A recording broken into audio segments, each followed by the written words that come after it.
Hello, my name's Aiden. I'm a 22-year-old nutrition undergraduate student from Sheffield, Hallam. Hi, I'm Ben Robinson. I'm 23 years old, nearly 24. I'm Ian. I'm 37. I experienced bulimia as a teenager alongside depression and self-harm.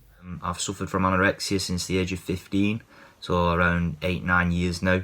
I'd say I've been recovered for about 2 years. I suffered for 4.5 years with bulimia nervosa. That manifested from my boxing, so obviously the making weight practices and what have you. That's where the seed was planted in regards to my bulimia. It's been a difficult road. At the age of 15, I wanted to lose a bit of weight, like a lot of people do these days because of pressure. But the motive around mine was I thought it would make myself feel a bit better about myself and give me the confidence to go looking for a girlfriend and fit in with my mates, and really it just turned into a big obsession.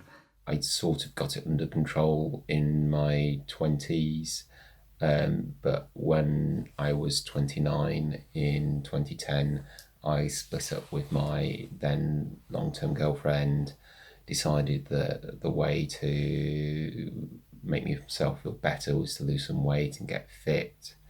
And that very quickly turned into an obsession about running every day and making sure I was losing weight all the time.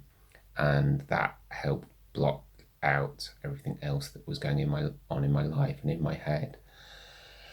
So I finally went to my GP in 2013, diagnosed with anorexia, got referred to the local specialist outpatients.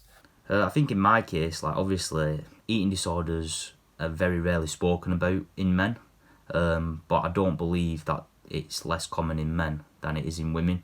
I think it's just as common in men as women, but men are perceived to be these big, strong, alpha male characters who can't talk about the weaknesses and they can't talk about the feelings. Apparently men have no feelings. I know as a man and certainly when I was growing up, I was taught never to show vulnerability and never to admit what I thought was weakness. So it took me years to get up the courage to do it, but to be honest, it is one of the best things I ever did, because I'd got to the point where not telling people and living the way I was living was much worse than telling people.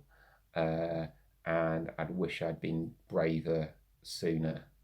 Then you need to talk. I think the biggest problem with mental health is people don't talk because they think people will judge them.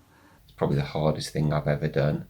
It still is really difficult to talk about. It makes me feel incredibly vulnerable, but I know for me that talking about it and being open about it and not hiding it is key to me staying well.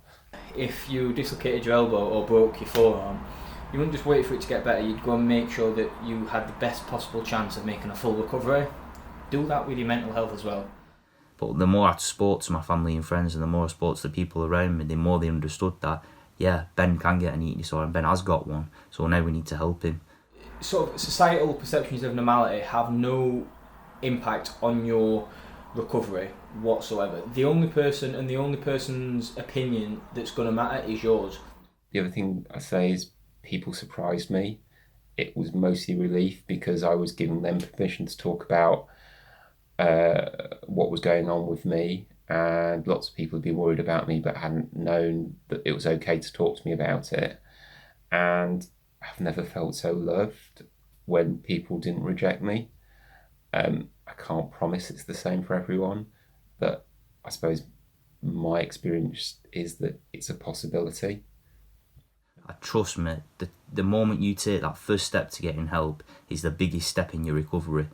Don't put off for tomorrow what you can do today. I know it's a very cliche and a very easy thing to say, but it needs to be done. It needs to be done early. And you aren't on your own. There's loads of people out there who have got their issues, but the more people who speak about it and speak up about it, the more people who can get help.